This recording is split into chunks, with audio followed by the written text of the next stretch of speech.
اللہ کی عزت تکریم و تعظیم واجب الاحترام معزز سادات کرام اور معزز الاحترام بالخصوص مفتی طریقت رہبر شریعت مغزل روحانیت گل گلزار حسینیت نور سیدی سرکار سید امین بابو بخاری دامت برکاتہم القدسیہ، دیگر برادران اسلام، خواتین اسلام، السلام علیکم ورحمۃ اللہ وبرکاتہ۔ وعلیکم السلام ورحمۃ اللہ وبرکاتہ۔ الحمد للہ رب العالمین والعاقبۃ للمتقین والصلاة والسلام علی سید الانبیاء والمرسلین وعلى آلہ واصحابہ وازواجہ وذریاتہ واہل بیتہ وابنہ الغوث الاعظم الجیلانی ومعین الملت والدین وشیخ الاسلام والمسلمین اعلی الحضرت الامام احمد رضا وعلى عباد اللہ الصالحین اجمعین، اما بعد فاعوذ باللہ من الشیطان الرجیم، بسم اللہ الرحمن الرحیم، سبحان الذی اسری بعبدہ لیلا من المسجد الحرام إلى المسجد الأقصى الذي باركنا حوله لنريه من آياتنا إنه هو السميع البصير، صدق الله العظيم وصدق رسوله النبي الأمين المختار الكريم، ونحن على ذلك لمن الشاهدين والشاكرين والحمد لله رب العالمين۔ آئیے سب سے پہلے مذہب اہل سنت والجماعت یعنی کہ مسلک اعلیٰ حضرت کے قدیم دستور کے مطابق ہم سب کے آقا و مولا حضور سراپا نور شب اسرا کے دلہا شہر یار ارم نو بہار حرم سیدنا محمد الرسول اللہ صلی اللہ تعالی علیہ وآلہ وسلم کی بارگاہ پرنور میں دل کی گہرائیوں کے ساتھ درود و سلام کی نظریں پیش کر لیں۔ اللہم صلی علی سیدنا مولانا محمد معدن الجود والکرم وعلی آلہ واصحابہ وبارک وسلم، صلاۃ و سلام علیک یا رسول اللہ صلی اللہ تعالی علیہ وآلہ وسلم۔ نبی اور آل نبی پر ایک بار اور محبت کے ساتھ درود و سلام کی نظریں پیش کر لیں۔ صلی اللہ علیہ وآلہ صلی اللہ علیہ وسلم، صلاۃ و سلام علیک یا رسول اللہ صلی اللہ تعالی علیہ وآلہ وسلم۔ حصول برکت کے لیے ایک بار اور باواز بلند درود پاک پڑھ لیں۔ صلی اللہ علیہ وآلہ صلی اللہ علیہ وسلم، صلاۃ و سلام علیک یا رسول اللہ وبارک علی سیدنا مولانا محمد النبی الامی الحبیب العلی الحمد العظیم الجاہ وعلی آلہ واصحابہ وبارک وسلم، صلاۃ و سلام علیک یا رسول اللہ صلی اللہ تعالی علیہ وآلہ وسلم۔ اللہ رب العزت کی توفیق سے اور اس کے پیارے محبوب صلی اللہ تعالی علیہ وآلہ وسلم کی صدق و توسل سے بالخصوص پیران پیر روشن ضمیر سیدنا شیخ عبد القادر جیلانی المعروف غوث العظم دستگیر و سیدنا شیخ سلطان الہند عطا رسول خواجہ خواجگان فخر ہندوستان سرکار غریب نواز معین الدین حسن سنجری ثم اجمیری چشتی رحمت اللہ تعالی علیہ کی نگاہ عنایت سے ہم اور آپ ایک بہن کی شادی کی تقریب کے موقع پر جلسہ میلاد مصطفیٰ صلی اللہ تعالی علیہ وآلہ وسلم کی اس تقریب میں حاضر ہیں۔ اللہ رب العزت ہماری آپ کی سب کی اس حاضری کو قبول فرمائیں اور اس حاضری کو ہم سب کے لیے مدینۃ الرسول کی حاضری کا سبب بنائیں۔ مجھے جناب اہل خانہ نے نعت شریف پڑھنے کے لیے اجازت دی ہے. اگر آپ کی بھی اجازت ہو تو میں نعت شریف سنا دوں. اور نعت یہ بہت بڑا وصف ہے اللہ جس کو عطا فرماتا ہے. حالانکہ ہماری اور آپ کی زبانیں تو اس قابل نہیں ہیں کہ ہم اس بارگاہ میں کچھ عرض کر سکیں. اس لیے کہ نعتیں جن لوگوں نے کہی ہے نا تو اس رسوخ کے ساتھ پہلے نعتیں پڑھی جاتی تھیں کہ نعت پڑھنے والا جب نعت لکھتا تھا یا پڑھتا تھا تو اس نعت کی برکت سے انہیں حضور کا دیدار نصیب ہوتا تھا. یہ بڑا ایک وصف رہا. یہ اور بات ہے کہ ہم اور آپ بہت دور ہو گئے اور اللہ کی پناہ مانگنی چاہیے ایسے دور سے کہ جس میں نعتوں کی جگہ آج قوم مسلم کا جوان بچہ ہو یا بچی نعتیں کم، لوگ گانے زیادہ سننے کے عادی ہو. تو اس کا احساس بھی رہے گا. ساتھ میں چند کلمات بارگاہ رسالت مآب صلی اللہ علیہ وسلم میں شب معراج کے حوالے سے چند باتیں عرض کروں گا اور جس خوشی کی تقریب میں ہم حاضر ہیں اس کے حوالے سے بھی چند کلمات عرض کروں گا کہ ایک بیٹی جوانی کی دہلیز پر پہنچ جائیں اور اسے اپنے گھر سے دلہن بنا کر اس سے دوسروں کے بطور امانت ہم جب اس امانت کا حق ادا کرتے ہیں اور وہاں تک پہنچاتے ہیں تو اللہ اور اس کے رسول نے اس باپ کے لیے کتنی بڑی فضیلت رکھی ہے کہ جو اپنی بیٹیوں کی تعلیم و تربیت کے بعد ان کو سسرال تک بھیجتے ہیں اللہ انہیں قیامت کے دن کتنا بڑا انعام دے گا. اس حوالے سے بھی چند باتیں عرض کروں گا. اللہ سے توفیق مانگتے ہیں کہ اللہ ہماری زبانوں پر کلمت الحق جاری فرمائیں اور اللہ ہم سب کو سن کر اس پر عمل کی توفیق عطا فرمائیں. میں بھی ہو سکتا ہے کہ کما حق ہو آپ کا حق ادا نہ کر سکوں نہ تو منقبت میں، لیکن چند باتیں ایسی ہوگی جو آپ کے بھی کام آئے گی اور ہو سکتا ہے وہ میرے بھی کام آ جائیں. تو مل کے میرے ساتھ درود شریف پڑھنے کی سعادت حاصل کریں گے. صلی اللہ علیہ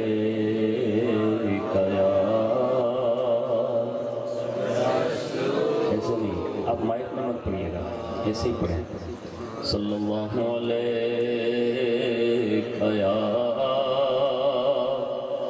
رسول اللہ وسلم علیہ حبیب اللہ. مل کے پڑھیں. صلی اللہ علیہ رسول اللہ وسلم علیہ.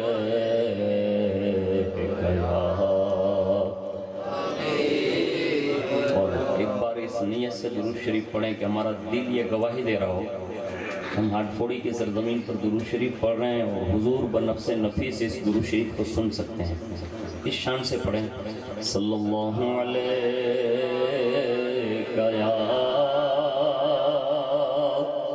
رسول اللہ وسلم علیہ حبیب اللہ. نبی نبی نبی نبی نبی نبی نبی نبی پورا مجمع بولے گا اور آپ کو بولو پیچھے والا. جی انشاءاللہ وہ بھی بولیں گے انشاءاللہ. تمہاری بڑا سندیش جو تم بولی کون سکوں نے بولا بھی کون سکوں ہے نا. تو آپ مجھے اجازت دیں گے میں بولوں گا انشاءاللہ یہ بھی بولیں گے. کوشش کریں گے آپ خالی بولنے میں دھیان دیں گے سننے میں دھیان دیں گے.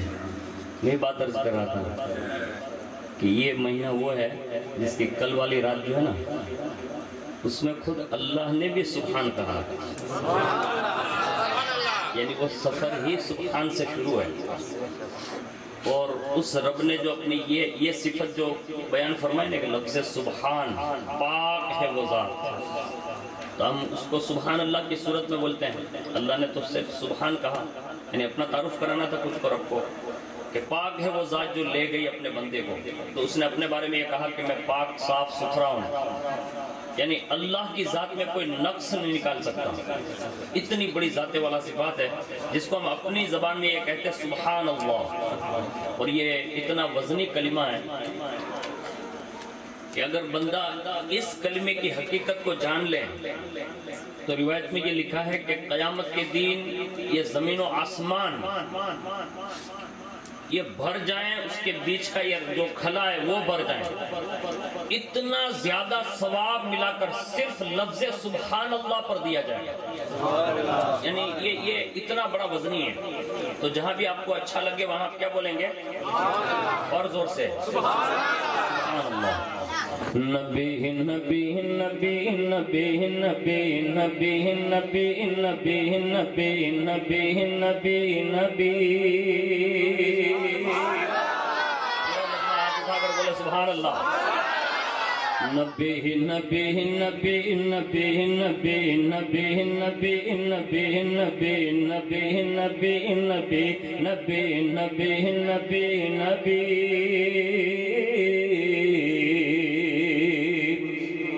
چمن چمن کی دلکشی گلوں کی ہے وہ تازگی ہے، چاند جن سے شبنمی وہ کہکشاں کی روشنی. چمن چمن کی دلکشی گلوں کی ہے وہ تازگی ہے، چاند جن سے شبنمی وہ کہکشاں کی روشنی. فضاؤں کی ہی وہ راگنی، ہواؤں کی ہی وہ نغمگی، فضاؤں کی ہی وہ راگنی، ہواؤں کی ہی وہ نغمگی ہے. کتنا پیارا نام بھی نبی نبی نبی نبی نبی نبی نبی نبی.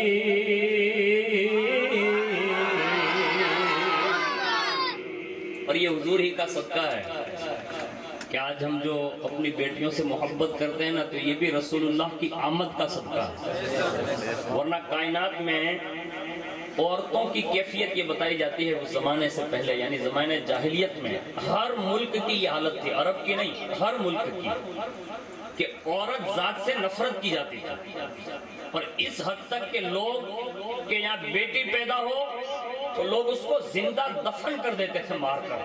اب آپ اندازہ لگا سکتے ہیں کہ جس دور میں لوگ بیٹی کا باپ بننا پسند نہیں کرتے تھے، اس زمانے میں رسول اللہ نے یہ تعارف کرایا تھا اپنا، کہا لوگوں یہ بیٹیاں مار کر دفن کرنے کے لیے نہیں ہیں، اللہ نے مجھ محمد کو بھی فاطمہ کا بابا بنا کر بھیجا. تو اسی پس منظر کو ذہن میں رکھیے کہ حضور تشریف لائے نا تو یہ بیٹیوں کو کتنی عزت ملی، ماں کو کتنی عزت ملی، بہن کو کتنی عزت ملی. یہ ساری نعمتیں جس آمد کی برکتیں ہیں. شاعر کہتا ہے وہ آمد بہار ہے، وہ نور کی قطار ہے، فضا پہ خوشگوار ہے، ہوا پہ مشک بار ہے. یہ آمد بہار ہے، وہ نور کی قطار ہے، فضا پہ خوشگوار ہے، ہوا پہ مشک بار ہے. ہوا سے میں نے جب کہا یہ کون آ گیا پتا، ہوا سے میں نے جب کہا یہ کون آ گیا پتا، تو ہوا پکارتی چلی نبی نبی نبی نبی نبی نبی نبی نبی. اور ہمارا تو یہ اعتقاد ہے کہ رجب شریف میں جو محبوب کو لامکان تک بلایا گیا، اور لامکان کہتے ہیں جہاں وہ کوئی جگہ نہیں ہوتی، لامکان کہتے ہیں اسے جو کوئی جگہ نہیں ہوتی. لیکن کائنات میں جہاں جہاں جگہ ہیں، جہاں جہاں مکان ہے، یہ کائنات کی ہر چیز اگر کسی کے صدقے میں بنی ہے تو یہ محمد رسول اللہ کے صدقے میں بنی ہے. اب اسی کو شاعر کہتا ہے کیا کیا بنا اور کس کے صدقے میں بنا. کہتے ہیں زمین بنی زماں بنے، مکی بنے مکا بنے، چنی بنے چنا بنے، وہ وجہ کو فقا بنے. زمیں بنی زما بنے مکی بنے مکا بنے چنی بنے چنا بنے وہ وجہ کو فقا بنے کہا یہ میں نے اے خدا یہ کسی کے صدقے میں بنا کہا یہ میں نے اے خدا یہ کسی کے صدقے میں بنا تو رب نے بھی کہا یہی نبی نبی نبی نبی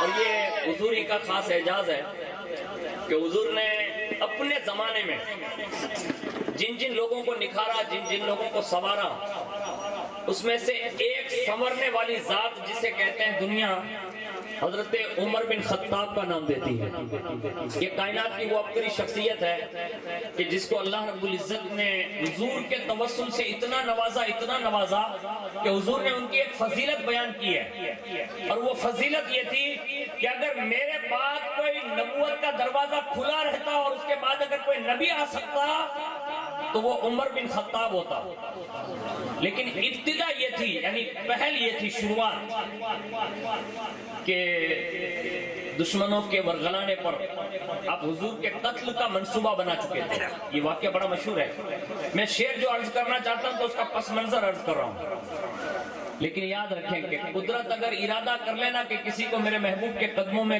مطلب لانا ہے تو اس کو دیر نہیں لگتی ہاں اس کو ہمیشہ یاد رکھیں ہمارے گامڑے میں اکثر ایسے آپ نے دیکھے ہوں گے بہت سارے بوڑھے لوگ ہوں گے وہ کبھی مسجد میں گھستے نہیں ہیں لیکن قدرت چاہتی ہے تو فوراً لا بھی دیتی ہے ایسی بہت جوانڈے آپ نے دیکھے ہوں گے آپ کے علاقے میں میرے خیال سے کئی مکان میں آپ کے اس گاؤں میں اتنا جلدی نوجوان مسجد میں گھستا نہیں ہے چوراہے پہ 2 گھنٹہ بیٹھے گا بوڑھے بھی بیٹھیں گے مسجد جلدی آنے کے لیے 10 منٹ کے لیے تیار نہیں ہے ہوتا ہے نا لیکن قدرت کبھی کوئی ایسا سبب بناتی ہے کہ اس سے اگر چاہے تو لمحے بھر میں اسے مسجد کا نمازی بنا دے قدرت جس کے ساتھ چاہ لے تو حضرت عمر کے ساتھ بھی ایسا ہی واقعہ پیش آیا کہ رسول اللہ کے قتل کا منصوبہ بنا کر مطلب ان کو یہ انعام دیا گیا تھا اور یہ باور کرایا گیا تھا کہ آپ جائیں اور جیسے یہ باور کرایا نا تو قدرت کا کمال دیکھیں عمر لے کر جا رہے تلوار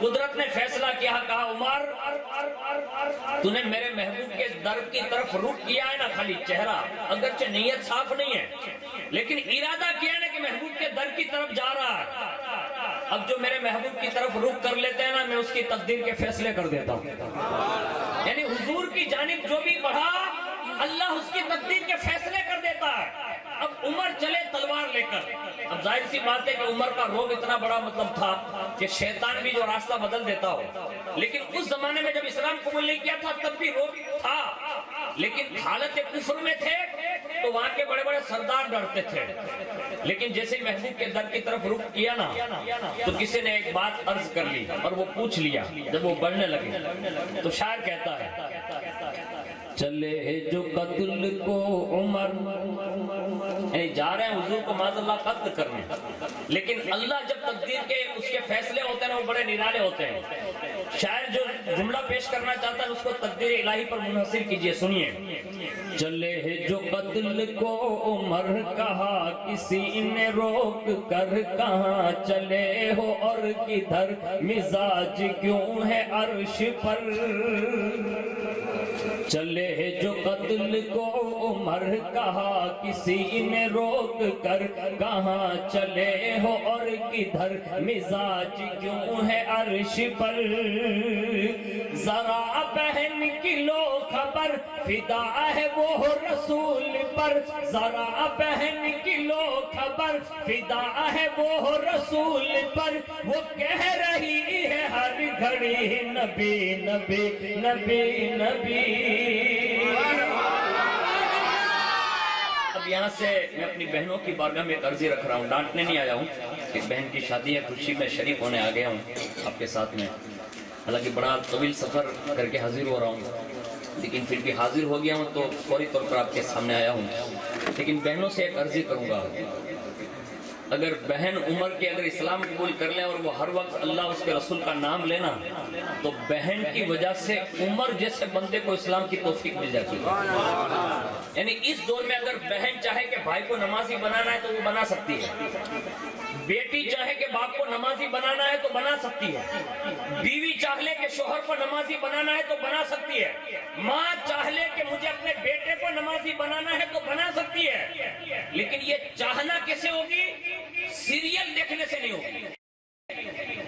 آج ہماری قوم کی بیٹیوں کے پاس موبائل ہے، میں اپنی بہنوں سے ہاتھ جوڑ کر عرض کر رہا ہوں، میں آپ کا بہت بڑا ہمدرد ہوں، اللہ کی عزت کی قسم کھا کر کہہ رہا ہوں، دنیا بھر کی قوم کی بیٹیوں کی بارگاہ میں عرض ہے، چاہے وہ مسلم ہو چاہے غیر مسلم ہو۔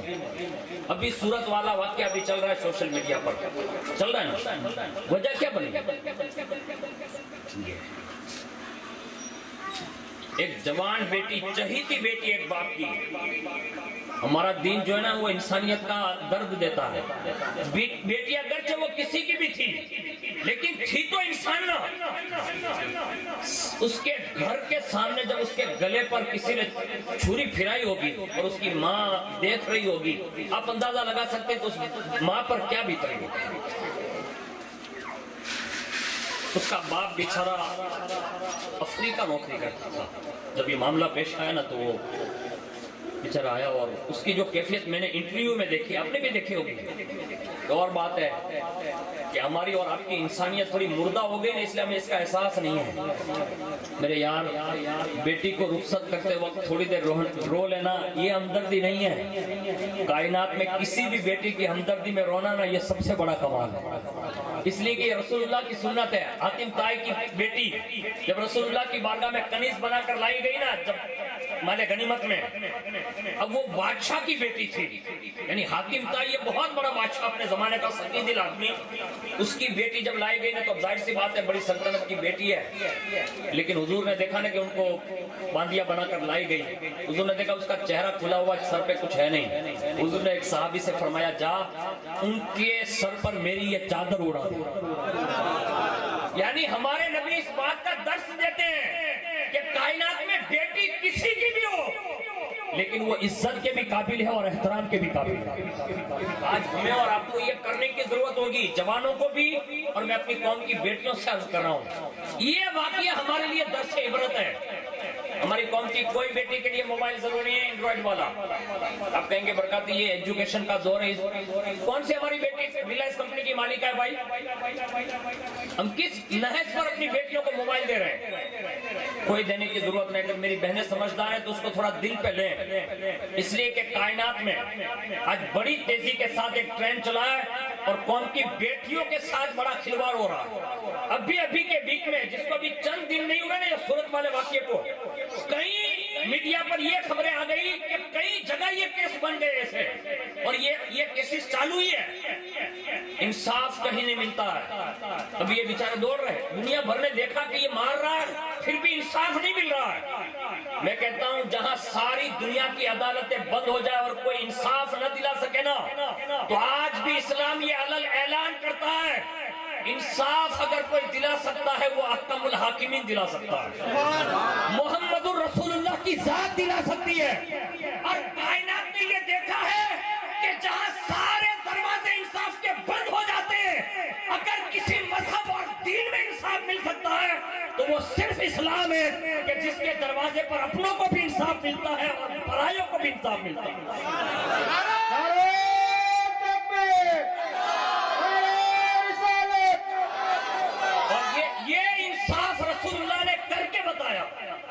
لوگوں کے درمیان کر کے دکھایا بھی، بتایا بھی۔ ایک بیٹی کی عزت کتنی بلند کر دی آپ کو پتا ہے؟ رسول اللہ نے فرمایا جو اپنی 3 بیٹیوں کی پرورش کرے گا، باپ یا ماں یا بھائی یا اس کا چچا یا اس کا بڑے ابا یا اس کے چچیرے بھائی وغیرہ، یعنی اگر یتیم ہو جائیں بچیاں تو رشتہ دار اگر پروان چڑھائیں، وہ بھی کوئی بھی ہوگا جس نے اچھی تعلیم دی، تربیت دی، پروان چڑھایا، جوانی کی دہلیز پر آ کر اچھا رشتہ ڈھونڈا اور اس کو سسرال تک پہنچایا، تو رسول اللہ فرماتے ہیں وہ باپ یا بھائی یا بہن یا بیٹا جس نے اپنی بہنوں یا بھائیوں یا بہنوں یا بیٹیوں کی پرورش پرورش کی، حضور فرماتے ہیں جنت میں میں اور وہ باپ دونوں ایسے ہی ساتھ میں رہیں گے.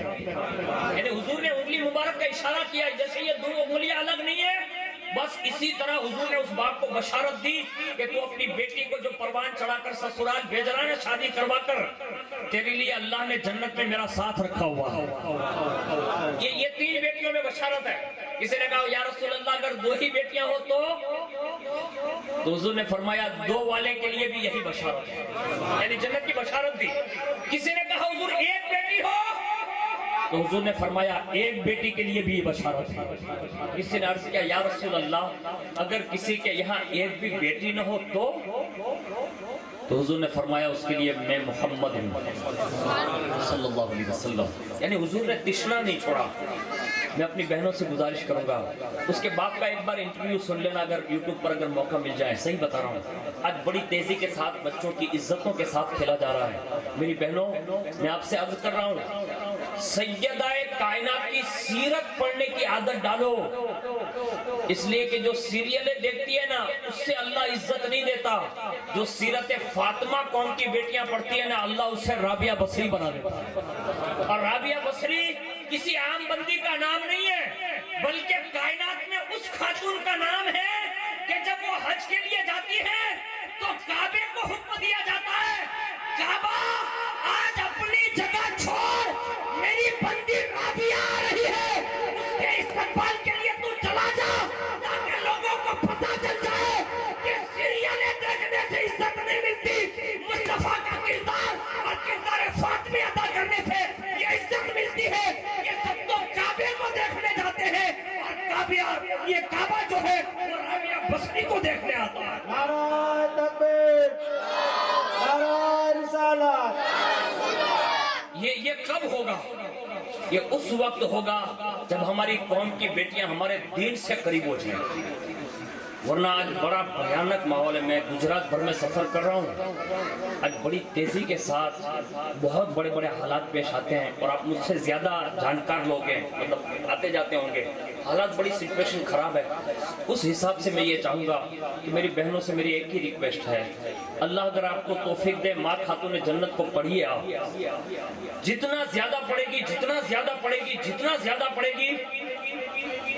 اب کائنات میں کوئی امام حسین تو پیدا نہیں ہو سکتا نا، نہیں ہو سکتا. دوسری کوئی ماں خاتون جنت یعنی ماں فاطمہ نہیں بن سکتی. لیکن سیرت پڑھتے پڑھتے اگر اللہ چاہے نا تو کنیز فاطمہ کوئی بن سکتی ہے. اور اس کی چھوٹی سی مثال ایک دے دوں. کرناٹک میں بھی ایک خاتون نے لفظ اللہ اکبر کا نعرہ لگایا تھا، سنا ہوگا آپ نے؟ کتنا وائرل ہوا، کتنا مشہور ہوا. ٹک ٹاک والیوں نے کہیں ملود نہیں، یعنی ٹک ٹاک میں جو ناچتی تھی نا یہ ٹک ٹاک بنائے ویڈیو اتنی بھی ان کے کہیں مڑیو જ نہیں. અને એક ખાતુન જે બુરકા પોશવી ખાલી અલ્લાહ અકબર જો નારો ઉઠ્યો ને تو آخری دنیا میں اللہ مشہور کرائی دی. اس سے ہمیں ایک بات یہ بھی پتا چلی، میری بہنوں کو یہ چاہیے کہ وہ مسجد سے آنے والی آواز کی اذان کا بھی احترام کریں.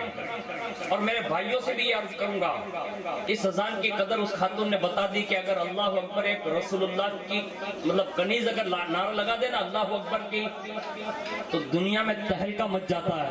اگر ہم اپنے گاؤں میں رہ کر چھوٹے سے گاؤں میں رہ کر یہ لفظ اللہ اکبر کی قدر کرتے ہوئے مسجدوں کو آباد کر دینا تو ہمارے دلوں میں بھی انقلاب پیدا ہو سکتا ہے. آج ہم ہر چیز کرنے کے لیے تیار ہیں، نہیں کرنے کے لیے تیار ہیں نا تو یہ چیزیں نہیں کر رہے ہیں. اللہ کے لیے کوشش کیجئے، عمل کے میدان میں قدم رکھیے. اور یہ کوئی ضروری نہیں کہ آپ میری ایک تقریر سے سدھر جائیں، اس لیے کہ اللہ جب کسی کو سدھارنا چاہتا ہے تو راتوں رات سدھار دیتا ہے. یعنی بغیر تقریر کے بھی لوگ سدھرتے ہیں. آپ کہیں گے برکت ایسا بھی ہو سکتا ہے؟ ہاں، غوث پاک رضی اللہ تعالیٰ عنہ تو مادرزاد ولی ہے، یعنی پیدائشی ولی ہے. ان کو کہیں پڑھنے جانے کی ضرورت نہیں تھی، لیکن ان کے مدرسے جانے کا سبب بنا نہ کسی نے ان کے سامنے تقریر نہیں کی تھی. پانجے گھوڑے واڑیے اننا کون غوث پاک باپو واڑیے اننا ون ہے ہاتھ میں وہ بلدے جی رائی بھی رسی آکے اننا وا بیچ میں پہنچ گیا نا تو بلدے منہ پھیرائیں جوئیں کہ عبدالقادر ہیں کہ یہ کام اللہ پیدا نہیں فرمایا، یعنی یہ کام کے لیے آپ کو پیدا نہیں کیا گیا. بس اسی وقت چھوڑا سیدھے گھر گئے اور گھر کی چھت پر چڑھے نا تو اللہ نے قدرت کا کمال کیسا دکھایا.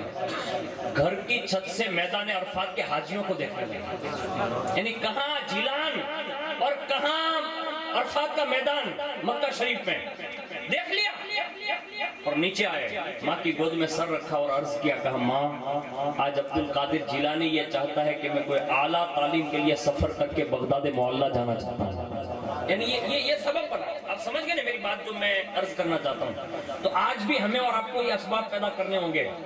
یہ فاروق اعظم کی بہن پر میں نے بات کی کہ فاروق اعظم کی بہن اگر اسلام قبول کر لینا تو ان کی وجہ سے اللہ عمر بن خطاب جیسی شخصیت کو اسلام کی دولت سے نوازتا ہے۔ اب پھر وجہ کیا بنی؟ تو روایتوں میں لکھا ہے کہ جب ان کی بہن کے تعلق سے یہ کہا نا کہ آپ جا کے تھوڑا چکر لگائیں دیکھیں، تو جیسے بہن کے دروازے پر پہنچے نا تو کیا دیکھا معلوم ہے؟ اندر سے قرآن کی آواز آ رہی ہے، یعنی بہن قرآن پڑھ رہی ہے، بہن بھی قرآن پڑھ رہے ہیں اور کوئی سکھانے والا سکھا رہا ہے اندر بیٹھ کر۔ تھوڑی دیر کان ایسے دھرا، سن لیا، پھر اس کے بعد ایسے ٹھپ ٹھپ کیا، جیسی وہ ٹھپ ٹھپ کی آواز آئی نا تو عمر بن خطاب کا جلال ایسا تھا کہ ان کے اشارے کنائے بھی لوگ جانتے تھے۔ تو فرمایا ہو نہ ہو یہ آواز عمر کی کھٹکھٹانے کی ہے۔ جلدی سے اس استاد جو آئے تھے نا پڑھانے کے لیے ان سے کہا کہ آپ سائڈ میں ہو جائیے، یہ اوراق جو ہے نا قرآن کی اس کو سائڈ میں رکھ دیجیے۔ بہن نے کہا اپنے شوہر سے کہا آپ بھی چھٹ جائیے، اور وہ جو پڑھانے آئے تھے ان سے بھی کہا کہ آپ بھی چھٹ جائیے، میں جاتی ہوں۔ اب جیسے سامنے گئے تو دروازہ کھولا، عمر بن خطاب نے روب والی آواز میں کہا کیا کر رہی تھی آپ؟ تو کہا وہی کر رہے تھے جو آپ نے سن لیا، یعنی ڈر نہیں، بالکل ایک دم بے خوف، بہن اسی کو کہتے ہیں۔ تو کہا کہ آپ نے جو سنا وہی کر رہے تھے؟ اب میں نے سنا ہے کہ آپ محمد عربی کا کلمہ پڑھ چکی ہے۔ کہا صحیح سنا۔ تو کیا میرا تمہیں ڈر نہیں لگا؟ تو کہا عمر جس ماں کا دودھ تو نے پیا ہے میں نے بھی اسی ماں کا دودھ پیا ہے۔ یعنی آج تک پورے عرب میں عمر بن خطاب کے سامنے بات کرنے کی طاقت نہیں رکھتا تھا، آج اس کی سگی بہن گفتگو کر رہی ہے۔ کہا عمر جس ماں کا دودھ تو نے پیا ہے میں نے بھی اسی ماں کا دودھ پیا ہے۔ پتہ یہ چلا عمر کے سامنے کوئی آواز اٹھانے کی طاقت رکھتا ہے نا تو وہ اسلام دیتا ہے، یعنی وہ دین دیتا ہے۔ فوراً کہا میں اسی ماں کی بیٹی ہوں۔ اتنے میں فاروق اعظم جلال میں آیا، مارنا شروع کیا، مار کھالی، مار کھاتے کھاتے روتے روتے بہن نے کہا عمر قتل کر سکتا ہے تو گردن اڑا سکتا ہے، لیکن جو مصطفیٰ جان رحمت کی محبت کا پٹا جو دل میں آ گیا نا گردن میں، اب اسے تو اتار نہیں سکتا۔ یعنی اتنا مارا، مورخین نے اس کو لکھا ہے حدیث شریف کے مفہوم کے مطابق یہ کان کی بالیاں ٹوٹ گئی، چہرہ زخمی ہوا، بے ہوشی اور غشی تک کے مسائل ہوئے۔ اتنے میں ان کے بہن بھی باہر نکلے، ان کو بھی مارا۔ پھر اس کے بعد وہ جو اندر چھپے ہوئے تھے ان کو تو کہا تھا کہ آپ باہر ہی نہ نکلنا۔ اب بہن کو جب مارا غصہ ٹھنڈا ہو گیا تو بیٹھے بیٹھے سوچنے لگے کہ بہن کو اتنا مار دیا تو سوچا کہ کوئی تشفی والی بھی بات ہو جائے، تو کہا کہ آپ جو پڑھ رہے ہیں یعنی قرآن کے اوراق وہ مجھے دکھا دیجئے۔ تو بہن نے کہا کہ یہ اللہ کا کلام ہے۔ جب یہ کہا نا کہ اللہ کا کلام ہے تو ایسا لگتا تھا جیسے حضرت عمر بن خطاب پر کوئی رعب طاری ہو۔ کہا یہ اللہ کا کلام ہے، اس کو ہر کس و ناقص چھو نہیں سکتا، اس کو تو صرف پاک لوگ ہی ہاتھ لگا سکتے ہیں۔ یعنی بہن نے تعلیم دی، اور جیسے یہ کہا نا کہ پاک لوگ ہی نہ اس کو ہاتھ لگا سکتے ہیں، انہیں فوراً نہانے کے لیے کہا، غسل کیا، بالکل تازہ ترین ہو کر آ گئے، اور جیسے سامنے آئے نا تو بہن نے وہ ورقے پیش کیے۔ جیسے ورق کھولے نا تو ورق میں غالباً سورہ طٰہٰ کی آیتیں موجود تھی، جو قرآن میں ایک سورت ہے سورہ طٰہٰ، اور جیسے وہ پڑھتے جا رہے تھے نا تو پڑھتے پڑھتے فاروق اعظم کی آنکھوں سے آنسو روا ہوئے۔ یعنی قرآن کتنا اثر کارک ہوگا آپ اندازہ لگا سکتے ہیں، کتنی باروب شخصیت کو رلا دیا پڑھتے پڑھتے، اور پڑھتے پڑھتے انہوں نے بند کیا اور کہا بہن جس پر یہ کلام نازل ہوا ہے اس کلام میں اتنا اثر ہے تو مصطفیٰ جان رحمت کی آنکھوں کا اثر کیسا رہا ہوگا۔ اب ایک کام کر بہن، قرآن بعد میں پڑھوں گا لیکن اب جلدی کر، جس کے سینے پر یہ قرآن نازل ہوا ہے نا مجھے اس مصطفیٰ جان رحمت کے چہرے کا دیدار کرا دے، میں ان کے ہاتھ پر ہاتھ دوں گا، کلمہ پڑھ کر مسلمان ہونا چاہتا ہوں۔ جیسے یہ سنا نا بہن کے سامنے کہتے ہوئے، اتنے میں وہ استاد جو حضرت خباب نام کے تھے وہ باہر نکلے اور کہا عمر بن خطاب مبارک ہو، عمر بن خطاب مبارک ہو۔ کہا کس بات کی مبارک؟ کہا کل ہی رسول اللہ نے دعا مانگی تھی کہ اے اللہ عمر بن خطاب کے ذریعے اسلام کو عزت عطا فرما، کل حضور نے دعا مانگی، آج کے دن میں وہ تیرے حق میں اللہ نے دعا قبول فرما لی ہے۔ پتہ یہ چلا رسول اللہ دعا مانگے تو رد ہوتی نہیں ہے. میں اپنے بھائیوں سے ایک مثال دوں گا اور ایک بات عرض کروں گا، اور اپنی بہنوں سے بھی جو جوان ہے اور وہ شادی شدہ ہو یا غیر شادی شدہ، نبی کی دعا کبھی رد ہوتی نہیں ہے، یہ کنفرم ہے، سب کو مطلب یاد ہے. حضور نے فرمایا اگر ماں باپ کسی کی اولاد کے لیے وہ دعا کر دے نا، ماں باپ اپنی اولاد کے لیے، تو حضور فرماتے ہیں کہ ماں باپ کی دعا بھی ایسے ہی ہے جیسے نبی کی دعا امتی کے لیے ہوتی ہے. تو تمام جوان بیٹوں سے اور جوان بہنوں سے گزارش کروں گا کہ کوئی ایسا کام نہ کرنا کہ کہیں ماں باپ بد دعا نہ دے دیں، کام ایسا کرنا جس سے ان کی زبان سے دل سے دعا نکل جائے. اس لیے کہ ماں باپ کی دعا اور بد دعا یہ بھی رد ہوتی نہیں ہے، وہ جو کہتے ہیں نا وہ ہو جاتا ہے. اس لیے اللہ کے لیے کوشش کریں جو ماں باپ ہے وہ اپنے بچوں کو بد دعا دینے سے بھی ڈریں، اس لیے کہ آپ کا جو جملہ نکلا نا وہ واپس نہیں ہوگا، وہ سیدھا اجابت سے ٹکرائے گا. تو بد دعا تو دے نہیں، ممکن کوشش کریں دعا ہی دے، اور جس کے لیے ماں باپ دعا کر لینا اللہ اسے خواجہ ہوئے سے کرنی بنا دیتا. تو یہ ہمیں سبق ملا. فاروق اعظم سے کہا عمر مبارک ہو، اس کے بعد لے گئے، اور جیسے ہی بہن کے اس قرآن سنانے پر پڑھانے پر عمر بن خطاب حضور کے پاس پہنچے نا تو دروازے پر دستک دی. اس وقت حضرت امیر حمزہ اسلام لا چکے تھے. دروازے کی آڑ سے دیکھا کہ حضور عمر بن خطاب آیا، ہاتھ میں ننگی تلوار ہے. حضور نے فرمایا امیر پھر کیا کرو گے؟ اگر اچھے ارادے سے آیا تو حضور ٹھیک ہے ویلکم کریں گے، استقبال کریں گے، اچھی نیت نہیں ہے تو پھر ہم اپنا کام کریں گے. اس کے بعد حضور نے فرمایا دروازہ کھولو. دروازہ کھولا گیا. حضور تشریف لے کر آگے بڑھے اور عمر بن خطاب کے کندھے پکڑے اور ہلائے اور فرمایا بتا عمر کب کلمہ پڑھے گا؟ اتنے میں عمر بن خطاب کہتے ہیں کہ ایسا روب میں نے اپنی زندگی میں کسی پہلوان کا نہ دیکھا. جتنا میں نے حضور کے ہاتھوں کی طاقت دیکھی میں سیلنڈر ہو کر کہنے لگا سر جھکا کر حضور اسی لیے آیا ہوں کلمہ پڑھایا عمر بن خطاب کو مسلمان بنایا. بس حضور نے کلمہ پیش کیا. ابھی عمر بن خطاب نے کلمہ پڑھا ہی تھا، صحابہ نے نعرہ بلند کیا. حضرت ارقم کے گھر سے لے کر دار ارقم سے لے کر حرم تک اتنی تیز آواز پہنچی، وہاں لوگوں نے سن لی. وہی بیٹھے بیٹھے سرداران کفار اور قریش کہہ رہے تھے کہ ہو نہ ہو یہ آواز بتا رہی ہے کہ عمر بن خطاب کلمہ پڑھ چکا ہے. یعنی یہ عمر بن خطاب کا روب تھا اور لچک تھی کہ اسلام میں آتے ہی لوگوں کو پتہ چل گیا. اور اس کے بعد جبریل آئے اور عرض کیا یا رسول اللہ تمہیں مبارک ہو، عمر بن خطاب اسلام لے آئے. اور اس کے بعد جبریل علیہ السلام نے جو تاریخی جملہ کہا نا وہ یہ تھا کہ یا رسول اللہ عمر کے اسلام لانے کی خوشی زمین والوں سے کروڑوں درجہ زیادہ آسمان والوں کو. یعنی جہاں فرشتے جشن منا رہے ہیں. میں کہتا ہوں یہ سارا پس منظر کس وجہ سے بنا؟ ایک بہن کی تعلیم کی وجہ سے. آج بھی ہمیں اپنی بیٹیوں کو دینی نالج کی طرف یعنی دنیات کی طرف پھیرنے کی ضرورت ہے کہ پردہ کیسے کیا جائے گا، شوہر کے حقوق کیا ہے، بچوں کے حقوق کیا ہے، سسرال میں سسر ساس اور یہ سسو کے حقوق کیا ہے، ننند کے بھوجائی کے بھابھی کے یہ سب کے حقوق کیا ہے. یہ ساری چیزیں ہمیں اپنی بچیوں کو دلانا ہوگا. اور یہ دور بڑا آسان دور ہے تعلیم حاصل کرنا، لیکن پھر بھی اگر ہم نے نہیں سکھایا نا تو یہ الزام ہم پر قیامت کے دن لگنے والا ہے. اور ہر بیٹے کے باپ سے بھی پوچھا جائے گا، ہر بیٹے کے باپ سے بھی پوچھا جائے گا. میں یہ عرض کر رہا تھا کہ یہ بہن کی وجہ سے ہوا. اللہ کرے میری بہن جن کے یہاں یہ شادی کی تقریب میں حاضر ہوں، اللہ کرے کہ اللہ رب العزت اسے دونوں جہان کی خوشیاں عطا فرمائے. میں اپنے اصل موضوع کی طرف حاضر ہوتا ہوں. یہ چند کلمات میں نے آپ کے سامنے نہ تو منقبت کے ضمن میں کہہ دیے. میں نے حضور کی معراج کے حوالے سے ایک طویل آیت کریمہ آپ کے سامنے پیش کی ہے جو ہم ہر سال سنتے ہیں. میرا اصل مقصد یہ ہے کہ معراج سے ماحصل یعنی جو ماخذ ہونا وہ آپ کے سامنے پیش کر دوں، جس سے یہ آپ کو اندازہ ہونا چاہیے کہ آخر حضور کو یہ معراج ہوئی کیوں، اس کی وجہ کیا بنی. تو حکمت معراج میں سب سے اولین ترین جو حکمت بتائی گئی نا وہ دل کے کانوں سے سنیں. اس کا ایک کو تھوڑا سا بند کر دیں. وہ سبب یہ بنا کہ اللہ رب العزت نے اپنے محبوب کو جب اس دنیا میں بھیجا اور مبعوث فرمایا تو حضور اپنی شان زندگی گزار رہے ہیں. اتنا بھی کم نہ کر دیں کہ میں بھی بند ہو جاؤں. تو حضور اپنی شان آرام فرماتے ہیں. تو اس آرام کے درمیان ایک بار حضرت جبریل علیہ السلام کو بھیجا گیا اور کہا جبریل جاؤ میرے محبوب آرام فرمائیں. انہیں اٹھاؤ اور وادی بطحا میں لے جاؤ. وادی بطحا میں آپ کو لے جائے گا. حضور نے فرمایا جبریل کیا بات ہے؟ عرض کیا یا رسول اللہ, اللہ کا حکم تھا, میں وادی بطحا میں لے آیا ہوں. اب کرنا کیا ہے؟ تو کہا یہی کچھ نظارے آپ کو دکھائے جائیں گے, آپ اس کو ملاحظہ کیجیے.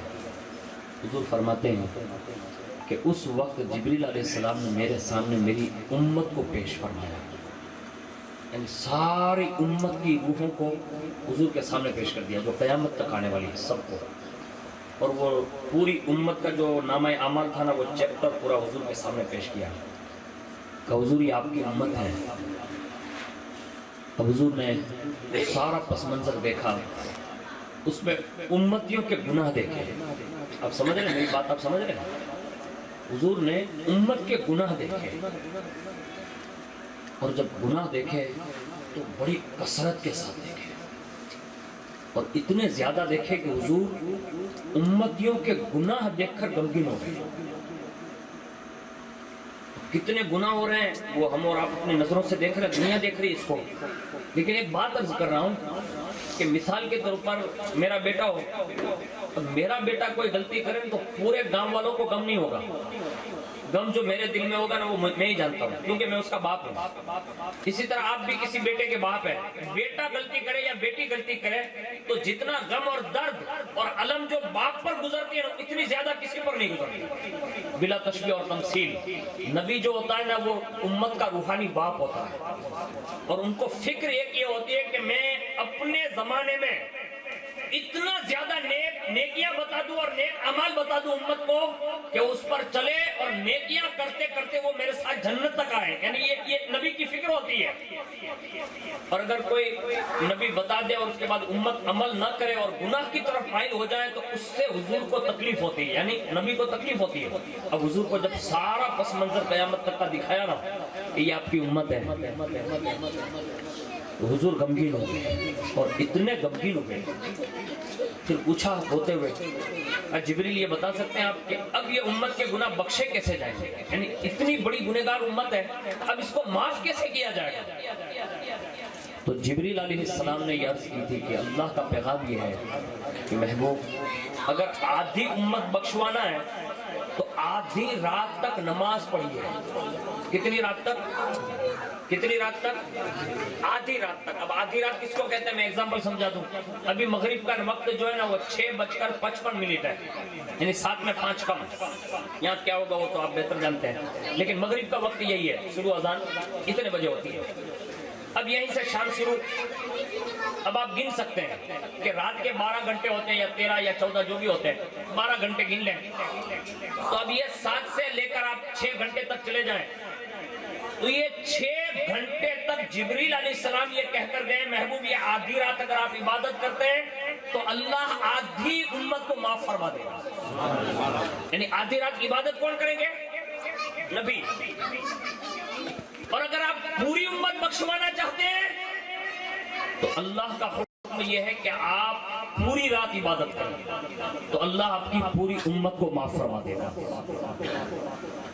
اب یہ جب جملے سنے نا, یہ جب حکمت جو بیان کرتے ہیں نا, انہوں نے یہ بیان کیا کہ جس دن سے جبریل یہ بتا کر گئے اور حضور کو پھر اپنے حجرے پر چھوڑ گئے, اور جب سے جبریل یہ کہہ کر گئے تھے نا اس دن سے یعنی اس رات سے ہی حضور نے پھر سونا بند کر دیا. پوری رات عبادت کرتے تھے اور وجہ صرف یہ تھی کہ ہم جیسے گنہگار بخش دیے جائیں.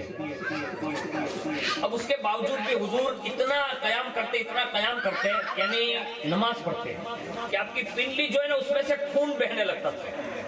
حضور اتنا روتے تھے سجدے میں کہ حضور کی داڑھی تو بھیگ جاتی, جس جگہ سجدہ کیا ہوتا وہ زمین باقاعدہ گیلی ہو جاتی یعنی لیلی ہو جاتی, یعنی پانی ہو جاتی وہ زمین. اتنا رونے لگے اور اتنا غم دل پر لے لیا تو رب نے فرمایا جبریل میرا محبوب بڑا غمگین ہو گیا, امت کے گناہ دکھائے گئے نا اس لیے, یعنی امت اتنی گنہگار ہے. اب ایک کام کرتے ہیں, محبوب کو لوح محفوظ سے لے کر عرش معلی عرش سے لامکاں تک جنت اور جہنم یہ ساری کائنات کے خزانے دکھاتے ہیں تاکہ یہ امت کے گناہ کو بھول جائیں, یعنی یہ یاد نہ رہے بلکہ میری رحمتوں کے سمندر اور جنت کی نعمتیں اور انعام دیکھ لے تو میرے محبوب یہ جان جائیں کہ امت گنہگار ضرور ہے لیکن بخشنے والا مہربان خدا ہے، یعنی وہ غفور الرحیم ہے، اور اس کے جلوے وہ دیکھ لیں۔ بس یہی سبب بنا کہ 27ویں یہ رجب جو ہے نا، اس رات میں محبوب کو جنت، دوزخ اور عرش، کرسی، یہاں تک کہ لامکان تک کی سیر کرائے گی، اور محبوب کو اپنے قرب خاص میں بلا کر فرمایا کہ محبوب یہاں تک بلانے کا ایک سبب یہ ہے، ایسے تو حکمت سینکڑوں، ایک سبب یہ ہے کہ تم نے جس دن سے امت کے گناہ دیکھے تھے نا، تو میں نے یہ سوچا میری رحمت کے سمندر بھی دکھا دوں تاکہ تمہیں یہ احساس ہو جائے کہ امت گنہگار ہے تو بخشنے والا رب غفار ہے، اور محبوب کو یہ سارا پس منظر دکھایا گیا۔ ایک سبب یہ بنا۔ دوسرا سبب سنیے، آج جو یہ پیران نظام، علماء کرام یا مولانا یا اپنے امام صاحب جو لوگ بھی کوشش کرتے ہیں، آگےوان کوشش کرتے ہیں، کمیٹی والے کوشش کرتے ہیں، لوگ پھر بھی مسجد میں نہیں آتے۔ بڑی کمزوری ہے نا ہماری، سب کی کمزوری ہے۔ ایک بات ایگزامپل سمجھا رہا ہوں، اس کی تکلیف کس کو ہوتی ہے آپ کو شاید پتا ہو یا نہ ہو، لیکن میں آپ کو بتاتا ہوں۔ آپ جب نماز نہیں پڑھتے ہیں یا کوئی گناہ سرزد ہو جاتا ہے یا کوئی نیک کام نہیں کرتے نا، تو امام صاحب کو تکلیف ہو یا نہ ہو، پیر صاحب کو ہو یا نہ ہو، میرے جیسے خطیبوں کو ہو یا نہ ہو، آگےوان کو ہو یا نہ ہو، پرمکھ کو ہو یا نہ ہو، متولی کو ہو یا نہ ہو، لیکن آپ کے گناہوں والی زندگی کو دیکھ کر آج بھی رسول اللہ کو گنبد خضرا میں تکلیف ہوتی ہے، یعنی درد ہوتا ہے۔ تو حضور صلی اللہ علیہ وسلم کی معراج کا ایک سبب یہ بھی بنا کہ حضور صلی اللہ علیہ وسلم ایک مرتبہ طائف گئے۔ طائف کہتے ہیں مکے کے قریب میں ایک علاقہ ہے جہاں حضور دین کی تبلیغ کرتے تھے۔ ایک بار وہاں کے لوگ جو بڑے بڑے مالدار لوگ تھے نا، ان کے یہاں دعوت دینے کے لیے بڑے بڑے سرداروں کے یہاں، تو کسی نے حضور کی دعوت پر لبیک نہ کہا، کلمہ نہ پڑھا اس دن۔ ہاں، اور جب کلمہ نہیں پڑھا، لیکن کلمہ نہیں پڑھتے تو اتنی تکلیف نہیں ہوئی، آخرکار کلمہ ہی تو نہیں پڑھا نا، حضور دوسرے علاقے میں جاتے ہیں، لیکن حضور جب واپس ہو رہے ہیں نا، تو ان ناہنجاروں نے، یعنی ان سرداروں نے معاذ اللہ چھوٹے چھوٹے بچوں کو لگا دیا اور کہا معاذ اللہ یہ محمد عربی پاگل ہے، استغفر اللہ، معاذ اللہ رب العالمین۔ ان سرداروں نے یہ جملے کہے، کہا یہ جادوگر ہے، یہ کاہن ہے، ان کو مارو پتھر، اور ان چھوٹے چھوٹے بچوں نے حضور کو گھیرے میں لے کر پتھر برسائے۔ اب جب حضور پر پتھر برسنے لگے، حضرت زید بن حارثہ کہتے ہیں کہ میں اس وقت حضور کے ساتھ تھا، حضور کے اوپر اتنے پتھر برسے، اتنے پتھر برسے، اتنے پتھر برسے کہ حضور اپنے سر انور سے لے کر جسم نازنین سے لے کر حضور کا خون اطہر بہتے بہتے حضور کے نالین شریف تک آ گیا، یعنی حضور اتنے زخمی ہو گئے۔ آج مجھے افسوس ہوتا ہے ان لوگوں پر، میں سب کو نہیں کہہ رہا ہوں، میں ان لوگوں کی بات بارگاہ میں عرض کر رہا ہوں کہ جب آپ شادیوں کے موقع پر ناچتے ہو گئے نا، تو مجھے بتاؤ حضور کو کتنا درد ہو رہا ہوگا کہ میں نے جس امت تک کلمہ پہنچانے کے لیے پتھر کھا کر لو لہان ہو گیا، آج میری امت ایک میری سنت زندہ کرنے کے موقع پر ناچ رہی ہے، اور میری امت کی بیٹیوں کو لوگ نچوا رہے ہیں، یعنی یہ حضور کو تکلیف کے سبب ہے۔ آج لوگ یہ کہتے ہیں کہ لوگ مولانا کے ویروت کرتے ہیں، مولانا کا ویروت نہیں ہے، آپ ڈائریکٹ رسول اللہ کے مشن کا ویروت کر رہے ہیں کہ حضور نے جس کلمے کو پہنچانے کے لیے اتنی تکلیف اٹھائی۔ حضرت عائشہ صدیقہ فرماتی ہے میں نے ایک بار حضور سے پوچھا تھا کہ یا رسول اللہ، آپ کو اس دین کی دعوت و تبلیغ میں سب سے زیادہ تکلیف کہاں پہنچی؟ تو حضور نے اس وقت ارشاد فرمایا تھا، عائشہ جس وقت میں طائف سے واپس لوٹ رہا تھا اور لوگوں نے مجھے جب پتھروں سے مارنا شروع کیا نا، مجھے بڑی دردناک تکلیف ہوئی اور میں لو لہان ہو گیا تھا، یعنی بڑی انہوں نے تکلیف دی مجھے، کلمہ تو نہیں پڑھا لیکن پھر بھی مارا مجھے، بڑی تکلیف ہوئی۔ اللہ اکبر۔ اب آپ اندازہ بنا سکتے ہیں کہ حضور کی زندگی میں سب سے بڑی تکلیف حضور نے یہ گنوائی، لیکن قربان جائیں حضور کا درد سنیں۔ اس وقت حضرت زید بن حارثہ کہتے تھے کہ میں ہاتھ ایسے رکھ کے حضور کے آڑے آ جاتا تھا کہ لوگ مجھے پتھر مارے، لیکن پتھر اتنے لگ چکے تھے حضور کو، چاروں طرف سے پتھر بچے برسا رہے تھے، نوجوان برسا رہے تھے، سردار ہیجو اڑا رہے تھے، مذاق اڑا رہے تھے۔ زید بن حارثہ کہتے ہیں کہ میں بھی زخمی ہو گیا، حضور کو میں ایک کنارے پر لے جا کر بیٹھ گیا، مطلب ایسے گھیر کر، پھر اس کے بعد وہ لوگ چلے گئے۔ میں نے کہا حضور یہ لوگوں نے اتنی بے ادبی کی ہے، اب بدعا کیوں نہیں کرتے تھے؟ کیا فرمایا معلوم ہے؟ حضور نے فرمایا زید اللہ نے مجھے سب کے لیے رحمت بنا کر بھیجا ہے، میں بددعا نہیں کرتا۔ تو کہا حضور انہوں نے آپ کے ساتھ ایسا سلوک کیا؟ فرمایا زید مجھے ان سرداروں سے کوئی توقع نہیں ہے. کیا کہا؟ ایک بات ہمیشہ یاد رکھ لیں، میں امام صاحب کی بارگاہ میں بھی عرض کروں گا، سادات کرام جو بھی یہاں آتے ہیں ماشاءاللہ، یہ جو آگےوان کام کر رہے ہیں، کمیٹیاں کام کر رہی ہیں، ان سے بھی عرض کر رہا ہوں کہ جب آپ کی کوئی بات نہ مانے نا تو گھبرانا نہیں، ہاتھ اٹھا کر دعا کرنا کہ اللہ ہماری زبانوں میں اثر دے دے کہ یہ لوگ ہماری بات مان لیں. یہ دعا کرنا. کیوں؟ اس لیے کہ حضور کی بات انہوں نے مانی نہیں اور اوپر سے سزا، یعنی حضور کو مارا. تو جب زید بن حارثہ نے کہا کہ حضور ان کے لیے بد دعا کر دیجئے، تو کہا میں بد دعا نہیں کرتا، دعا کرتا ہوں. دعا کر دی کہ اللہ انہیں سیدھا راستہ دکھا، یعنی یہ مجھے جانتے نہیں، انہیں علم عطا فرما، ہدایت کا راستہ عطا فرما. دعا کی اور جب دعا ختم ہو گئی تو حضرت زید نے پوچھا کہ یا رسول اللہ ان سے یہ توقع ہے کہ یہ سیدھے راستے پر آئیں گے؟ تو حضور نے فرمایا زید ان سے تو توقع کم ہے، لیکن ان کی آنے والی نسلوں سے توقع زیادہ ہے کہ وہ کم از کم میرا کلمہ بھی پڑھے گی اور اس شان کے مالک بنیں گے کہ میری ابرو کے اشارے ہوں گے نا تو میرے نام پر وہ گردنیں دینے کے لیے تیار ہو جائیں. یعنی یہ ہمیں باور کرانا ہوگا، ہمیں اپنے پیران نظام کو بھی، اپنے ائمہ کو بھی. یہ چیزیں اگر ہم باور کرائیں گے نا تو ہمارا دین ہمارے اندر پھیل سکتا ہے، یعنی باقاعدہ وہ آ سکتا ہے، رنگ آ سکتا ہے. لیکن میں عرض یہ کر رہا تھا کہ حضور کو جب اتنا ستایا گیا اس کے بعد اسی سال یہ واقعہ بنا، آپ کے چہیتے چچا جناب ابو طالب کا انتقال ہو گیا. حضرت خدیجہ الکبریٰ آپ کی بیوی جو ملکہ تجار کہی جاتی تھی، وہ مالدار بیوی جس نے سب کچھ حضور کے نام پر قربان کر دیا تھا، ان کا بھی وصال ہوا، جس کو عام الحزن کہا گیا. یعنی حضور نے اس سال کا نام غم کا سال کہا جب حضور پر اتنے غم کے بادل برس گئے. اب ظاہر سی بات ہے ایک دوسرے دوست ہم لوگ جب کبھی غمگین ہوتے ہیں نا تو دوست کی عادت ہوتی ہے، کسی کو دیکھا چوراہے پر غمگین بیٹھا ہے پوچھتا کیا ہوا، تو آج یار یہ مسئلہ پیش آ گیا، بڑا غم آ گیا، بڑا ٹینشن آ گیا، فلاں سے ملا، کیا ہوا، یہ ہو گیا. اب جو چہیتا دوست ہوتا ہے وہ کہتا ہے ٹینشن نہ لیں، اپنے تھوڑا سیر کر آتے ہیں، یعنی گھوم پھر کے آتے ہیں، اپلیٹا چلے جاتے ہیں، دھوراجی چلا جاتے ہیں، جیت پور ہو کے تھوڑا گھوم پھر کے آ جائیں گے تو تیرا غم ہلکا ہو جائے گا. یعنی ایک ایگزامپل سمجھا رہا ہوں، یعنی دوست ایک دوسرے کے دوست کو غم دور کرنے کے لیے گھمانے لے جاتا ہے، سیر کرانے. لیکن یہ دنیا کا دستور ہے، دنیا کے لوگ انسان ایک دوسرے کو سیر کراتے ہیں. لیکن حضور جب غمگین ہوتے ہیں نا تو رب خود فرماتا ہے جبریل میرا محبوب بڑا غمگین ہو گیا ہے، ایک کام کرتے ہیں اسے لامکہ تک کی سیر کرا دیتے ہیں. یعنی یہ سیر کرائی گئی تو صرف غم دور کرنے کے لیے. تو یہ محبوب کی معراج کا یہ دوسرا سبب بنا. اب تیسرا سبب بتا دوں. قرآن کی ایک آیت ہے جس کا مفہوم یہ ہے کہ اللہ نے مومنوں کی جان اور مال کو اللہ نے جنت کے بدلے خرید لیا. یعنی مال بھی خریدی ہوئی ہے، جان بھی خریدی ہوئی ہے، اور اس کا نعم البدل صرف جنت ہے، اور یہ اللہ نے خریدا ہے.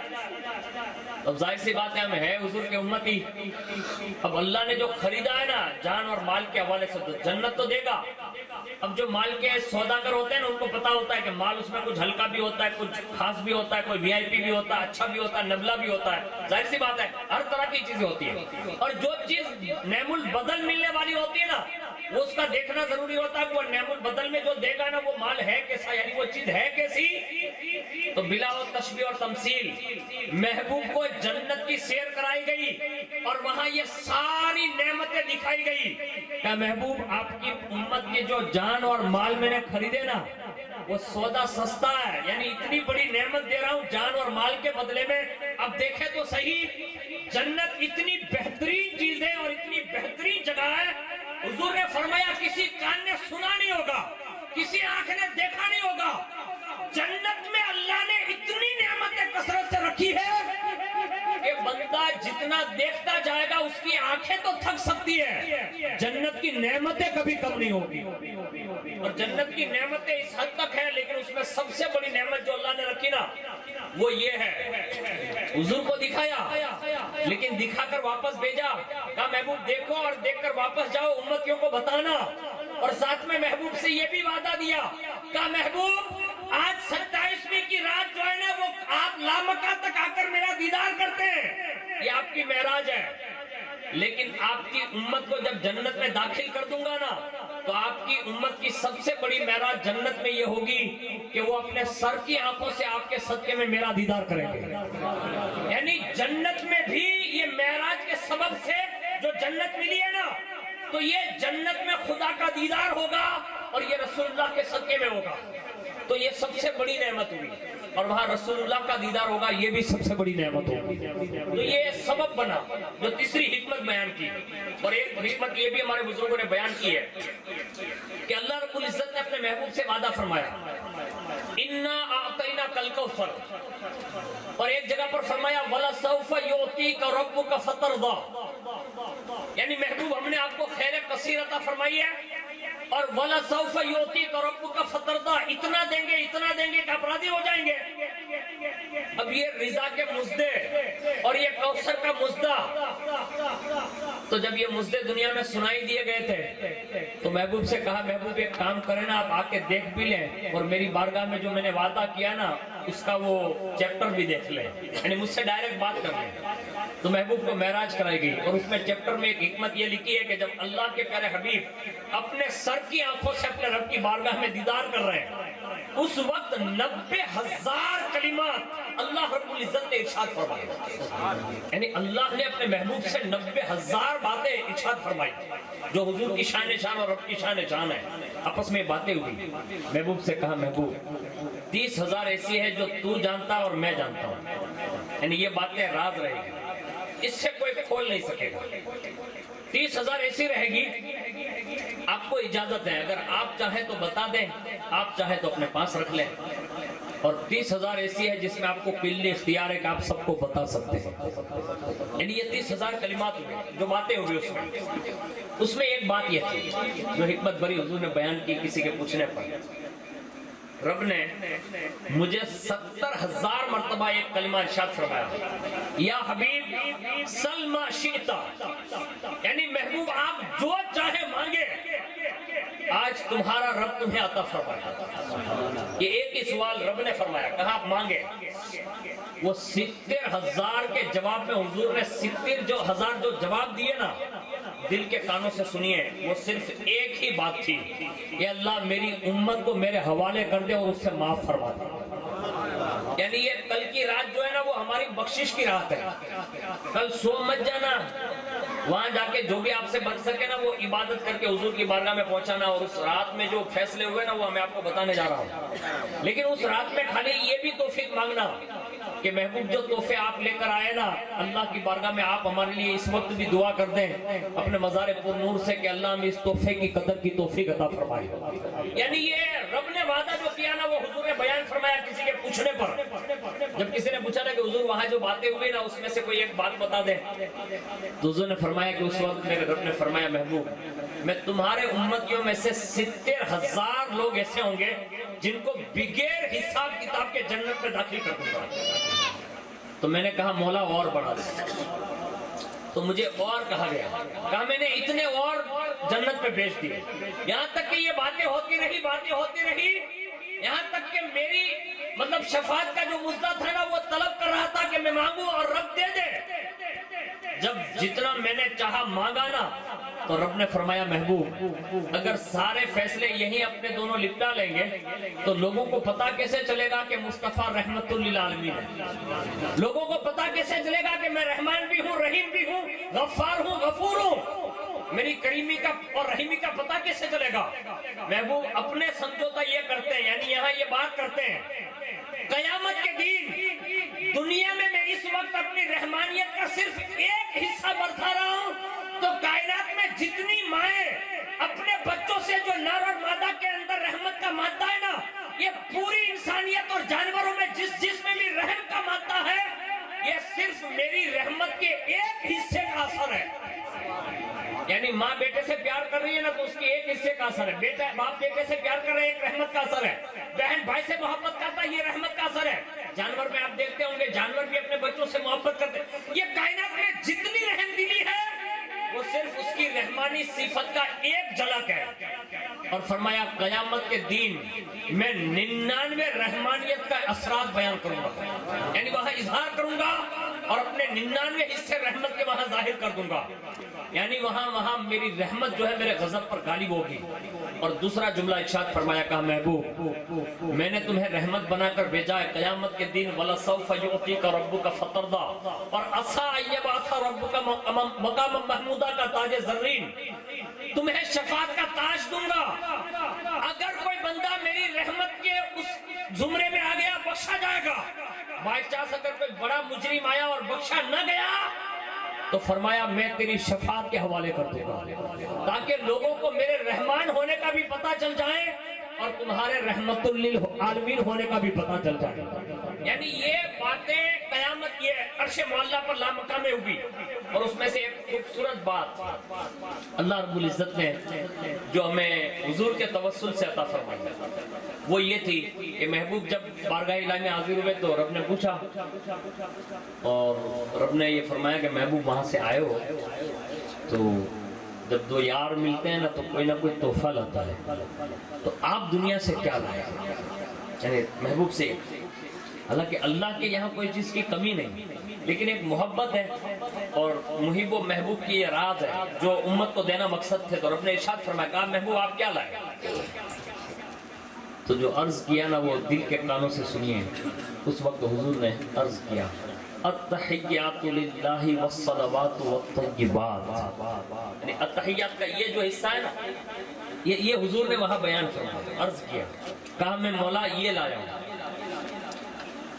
اب یہ پوری التحیات پھر حضور نے عرضی پیش کی، رب تبارک و تعالیٰ کی طرف سے اعلان ہوا، السلام علیکہ ایھا النبی، یعنی یہ اللہ کی طرف سے، پھر ہوا وعلینا وعلیکم السلام، تو یہ وعلینا یہ حضور نے ساروں کو سمیٹا، یعنی حضور پر بھی سلامتی ہو اور حضور کی ساری امت پر بھی سلامتی ہو۔ اب جو یہ اشہد ان لا الہ الا اللہ آخر میں یہ کلمہ شہادت کی گواہی فرشتوں نے دی، یعنی فرشتوں کو یہ سنوایا گیا تو یہ فرشتوں نے گواہی دی، پتہ یہ چلا التحیات شروع کا حصہ رسول اللہ کی زبان اقدس ہے، بیچ والا جو حصہ ہے وہ رب کے کلمات ہیں، یعنی رب نے ارشاد فرمائے، اور آخری جو حصہ ہے وہ کلمات فرشتوں کے کلمات ہیں جو ہر نمازی قاعدے میں ہر قاعدے میں بیٹھ کر پڑھتا ہے۔ میں کہتا ہوں پتہ یہ چلا یہ رات جو کل کی آنے والی ہے نا وہ رات ہمیں ہر قاعدے میں یاد آ جانی چاہیے، لیکن یہ کس کو یاد آئے گی؟ جو نماز پڑھنے جائے گا اس کو یاد آئے گی، چوراہے پہ بیٹھ کے میچ دیکھنے والوں کو یاد نہیں آئے گا۔ یہ راز کیا تھا اس میں؟ یہ اللہ اور اس کے رسول کے راز یہ تھے کہ نماز کا جو حصہ بننے والا تھا، اس کے بعد محبوب جب واپس ہو رہے ہیں نا تو رب نے فرمایا محبوب آپ جب اپنی امت کے درمیان جائیں گے تو امت پوچھے گی کہ آپ کیا لائے، تو ہر کوئی سفر کرنے والا سیر کرنے والا جب واپس ہوتا ہے نا تو کوئی نہ کوئی تحفہ لے جاتا ہے۔ آپ کو بھی میں تحفے میں دے رہا ہوں 6 مہینے کے روزے دیے اور 50 وقت کی نمازیں دی، حضور کو دیا اور کہا یہ اپنی امت کے لیے تحفہ لے جائیں۔ بیچ راستے میں موسیٰ علیہ السلام کی جو ملاقات مشہور ہے، حضور 9 بار گئے واپس آئے، 5 نمازیں رہ گئی، 1 مہینہ ماہ رمضان جو ماہ رجب ابھی ختم ہونے جا رہا ہے، ماہ شعبان معظم آنے والا ہے، شب برات کا مہینہ ہے، اور اس کے فوری بعد 1 مہینے کے بعد ماہ رمضان مبارک کی آمد کی برکتیں آمد کی برکتیں ہوں گی۔ یہ 1 مہینے کے روزے رہ گئے، یعنی 6 مہینے میں سے 5 کم کر دیے گئے اور 50 میں سے 45 نمازیں کم کر دی گئی، صرف 5 بچی۔ لیکن قدرت کا کمال دیکھیں، محبوب جب واپس لوٹ رہے ہیں نا یہ 5 نمازیں اور 1 مہینے کے روزے لے کر، تو کہا محبوب رکیں، کہا جی، کہا میرا یہ فیصلہ ہے جو لوح محفوظ میں میں نے اپنے کلام میں لکھ رکھا ہے۔ کہا کیا؟ کہا لا تبدیل لکلمات اللہ، میں جو کہہ دیتا ہوں وہ بدلتا نہیں ہوں۔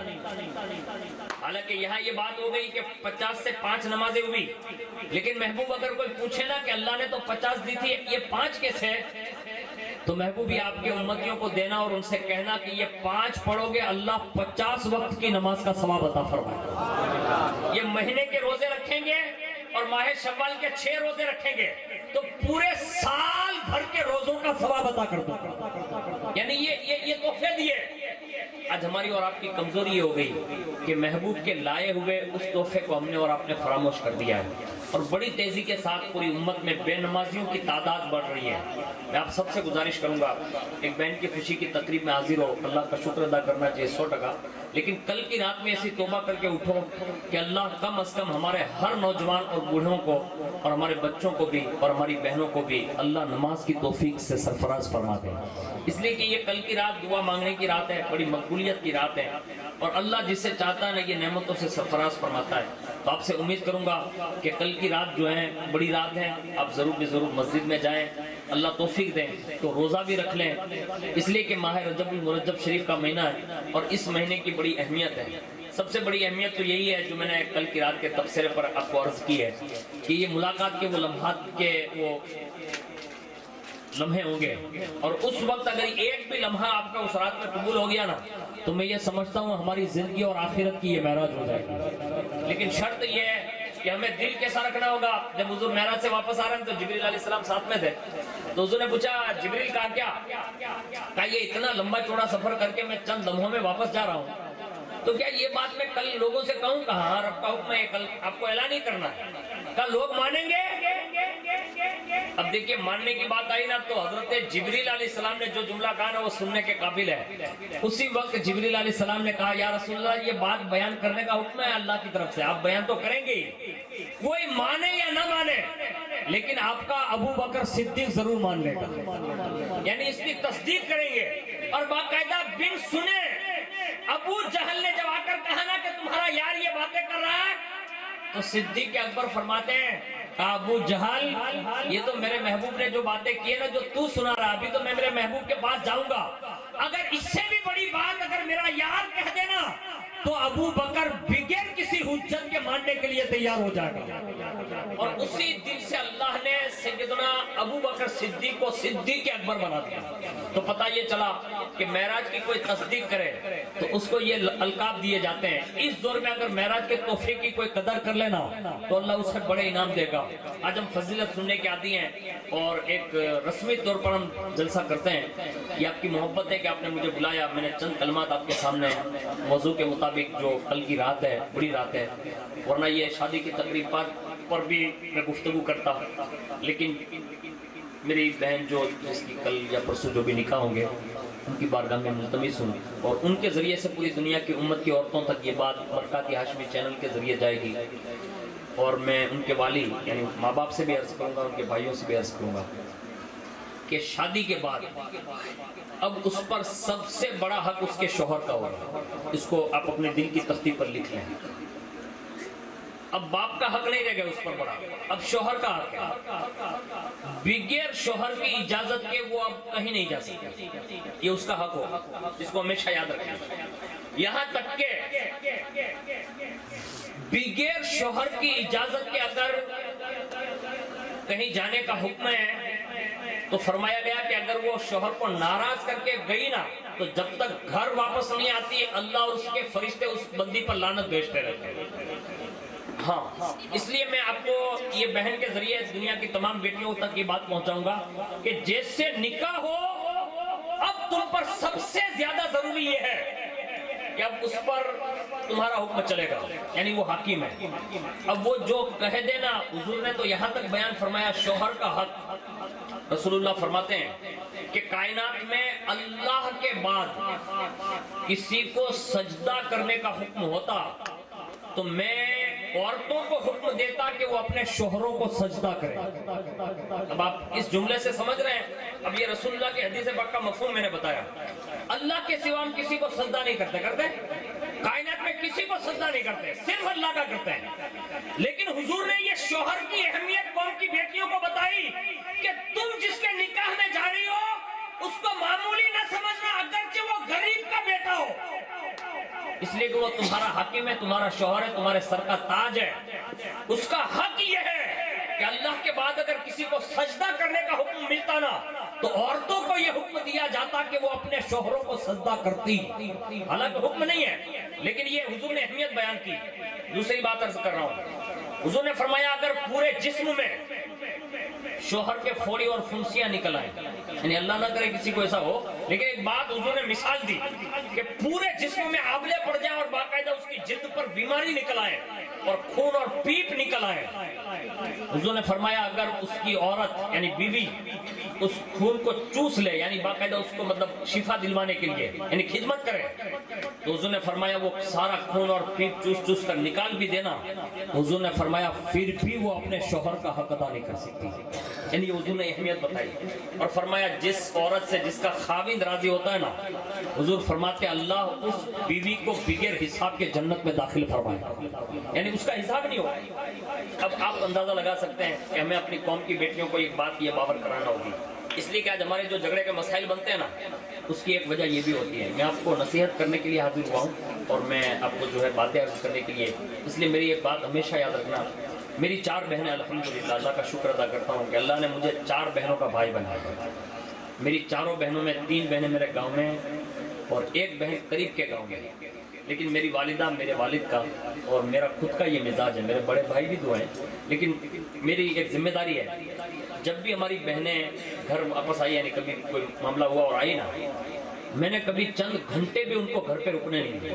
میری والدہ سے کہلوایا, بات چیت کی اور ہم لوگ کا ایک طریقہ یہ رہا کہ ہم فوری طور پر اینی ٹائم میری والدہ سے میں کہتا اور میری والدہ فوراً وہ مطلب یہ نتیجہ نکلتی اسی وقت ہم اپنے بہنوی کو ہی بلا لیتے ہیں یعنی کسی کو بیچ میں نہیں رکھتے. بہنوی کو بلاتے ہیں وہیں بہن کو بھی بٹھاتے ہیں اور بہنوی کو بھی بٹھاتے ہیں. ماں باپ اور بھائی بیٹھ کر فیصلہ کرتے ہیں اور اسی کے ساتھ انہیں خوشی خوشی ان کے گھر رخصت کرتے ہیں. یعنی یہ فیصلہ ہمیں اور آپ کو کرنا ہوگا. یہ رسول اللہ کا سنت طریقہ, اس کو یاد رکھیں. آپ نے واقعہ سنا نا مولا کائنات کے حوالے سے جو بات چیت ہوئی تو مولا کائنات تشریف لے گئے. جب حضور حضرت ماں خاتون جنت کے پاس آئے تو فرمایا علی کہاں, تو وہ کچھ بات چیت ہو گئی, ناراض ہو کے چلے گئے. اب حضور نے یہ نہیں کہا کہ ابو بکر کو بھیجو, فاروق اعظم کسی کو نہیں بھیجا, رسول اللہ خود مولا کائنات کے پاس تشریف لے گئے. تو اب یہ بیٹی جو ہے نا وہ نازک ہوتی ہے, نرم ہوتی ہے, باپ کو اسے پیار بھی ہوتا ہے لیکن باپ کو یہ فیصلہ یہ عزم اپنے خود سے کرنا ہوگا. اپنے داماد کو بلا کر خود ہی نشست میں بٹھا کر آپ بات کریں گے نا تو اللہ ان کے دل میں بھی تمہاری عزت بڑھا دیتا.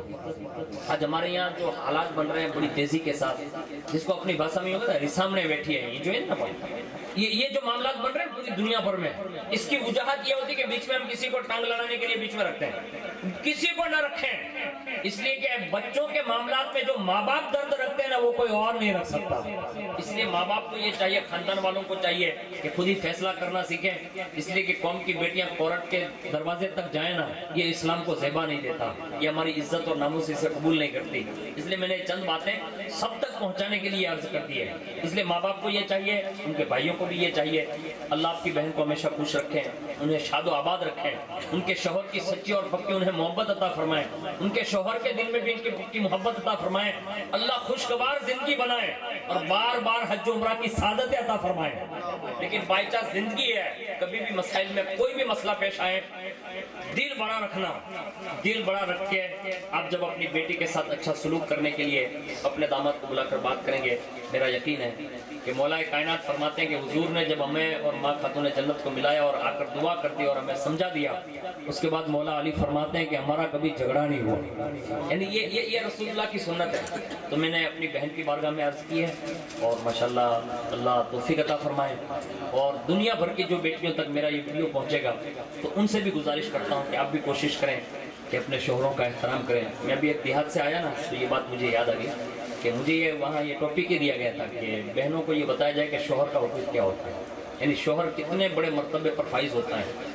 یہاں تک کہ ہمارے بزرگوں نے لکھا ہے کہ اگر شوہر منع کر دیں کہ نفل روزہ نہیں رکھ سکتی آپ, تو بیوی کو حکم یہ ہے کہ وہ نفل روزہ نہ رکھے. یعنی شوہر کا یہ رتبہ اللہ نے بیان کیا ہے. یہاں تک کہ اگر وہ نفل حج کے لیے کہے اور شوہر منع کرتے ہیں تو نہیں جا سکتا.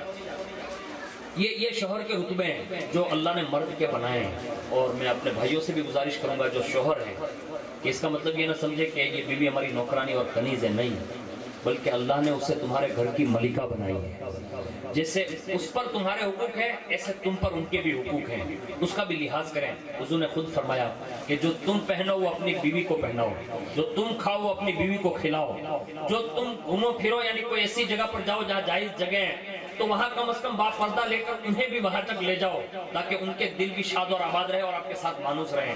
تو یہ ساری چیزیں جو ہے نا یہ عورتوں کے حوالے سے بھی بیان کیا اور حضور نے اس کے لیے یہ ارشاد فرمایا میری نظر میں یعنی رسول اللہ کے یہاں سب سے اچھا مرد وہی ہے جو اپنے گھر والوں کے ساتھ اچھا ہے۔ اور حضور نے فرمایا میں کائنات میں سب سے اچھا اس لیے ہوں کہ میں اپنے گھر والوں کے ساتھ سب سے اچھا ہوں۔ تو ہمیں اور آپ کو یہ بھی چاہیے کہ ہم اپنی بیویوں کا بھی خیال کریں گے، اور کوئی بات ایسی ہو جائے تو دل بڑا رکھیں، ماں باپ ہے وہ ماں باپ کا درجہ رکھتے ہیں تو اتنا بڑا دل رکھیں، شوہر ہے وہ اتنا بڑا دل رکھیں، بیوی ہے وہ اتنا بڑا دل رکھیں، دل وسیع الظرف رکھ کر فیصلے کرو گے نا تو اللہ سے امید کرتے ہیں کہ اللہ تعالیٰ ہمارے گھروں کو بھی جنت کا گہوارہ بنا دے گا۔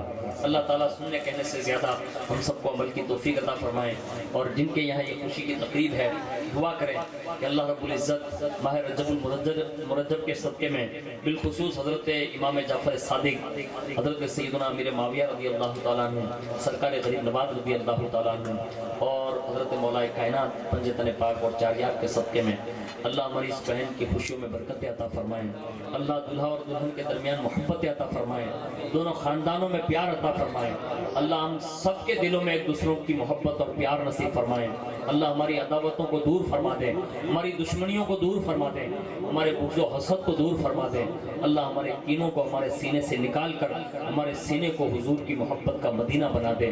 اے اللہ کریم، جن والدین نے اس بہن کو پالا پوسا تربیت دی اور بڑا کر کے جو اس دہلیز تک پہنچا ہے مولا ان کی عمروں میں برکت عطا فرما، ان کی حلال روزیوں میں برکت عطا فرما، انہیں بھی وسعت ظرفی نصیب فرما، اور اللہ اس پیاری بیٹی اور بہن کے صدقے میں اللہ انہیں بار بار حج و عمرہ کی سعادت عطا فرما۔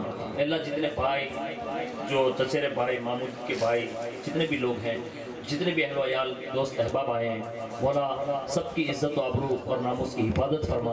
اے اللہ قیامت تک جتنے بھی حضور کے امتی آئے مولا ہم سب کی جان مال عزت آبرو ایمان اور عقیدے کی حفاظت فرما۔ اے اللہ ایمان پر استقامت عطا فرما، اسلام پر استقامت عطا فرما، اسلام اور مسلمانوں کا بول بالا فرما۔ اے اللہ تو جب تک زندہ رکھیں تیرے محبوب کے آل و اطہار اور اصحاب کی محبت میں زندہ رکھ، مسلک اعلیٰ حضرت پر زندگی گزارتے ہوئے استقامت کے ساتھ زندگی نصیب فرما، اور جب ہم دنیا سے جائیں تو کلمہ شہادت ہماری زبان پر جاری فرما اور ایمان پر خاتمہ بالخیر نصیب فرما۔ اے اللہ قیامت کے دن حضور کی شفاعت و ملاقات نصیب فرما، اور ان تمام اہل بیت اطہار کے ہاتھوں سے حوض کوثر کا جام نصیب فرما۔ آمین برحمتک یا ارحم الراحمین۔ السلام علیکم۔